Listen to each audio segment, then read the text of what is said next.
that because you have asked a question that about the monarchy, about the powers that were given to the presidents. And I think as long as we are still having the same system that we are having, we are going to remain to be where we are. There is a lot that needs to be done, and to correct even the mess that is happening in the National Assembly. There is a very big mistake as happening, and as young leaders, we must also accept this. Because when I was being elected, like as a young person, we could think that as young leaders, we can come together and say, yes, we can go beyond the party position and reason it out and say, yes, this is wrong, this is wrong, this is right. But right now, what is happening today, when in the parliament, the issue has come from the State House that this bill must pass, it must go through. And that is now where you asked that about the powers of the presidency. And that's what we are saying. Look at the issue of the finance bill. When we were discussing about it, you will realize that even something that somebody has a very legit thing, but the instruction has come from there that this thing has to go through. Instructions from the top. Yes, and the members of the parliament cannot reason beyond that and even correct anything. And we must accept that one as young leaders. So are you saying in parliament it's different from what you anticipated? Yes, that is obvious. Yes, I understand with that. Is it disappointing? It is disappointing. And I can say even before the chairman of finance here. Yes. And I can tell you this for free. Look at the issue of how the budgeting is done. Members of parliament were brought with the budget. And you realize, you said about for how long shall we anticipate to have a change in this country? You realize that, and that is why again we have to also to go to back to the question that the king has to apologize, because you realize that the donor funding that comes from those countries, there are things that cannot make any sense, like flight control and whatever, and they have to pay it back. We realize, you ask a question that, will this money be paid? They will tell you it has to be paid. The donor funding doesn't come for free.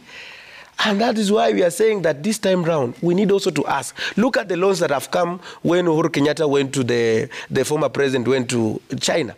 You see things like Express coming, Uganda, Kibaki, Thika Superhighway. But when we rely on those people, there's nothing that is going to come out. And again, I've taken a bill in the House. I'm sorry, you have a bill?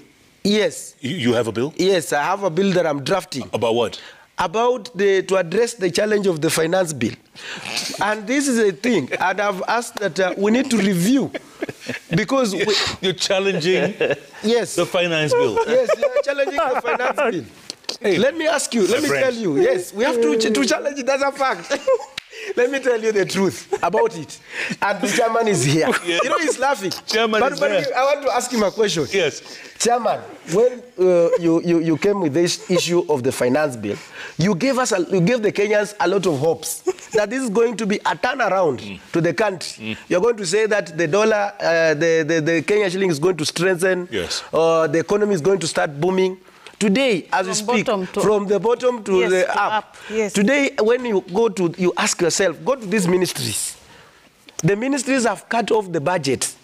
Like, let's say, regional development, they were getting like 600 million. From the previous, they are doing boreholes and everything. Today, they have been given 60 million.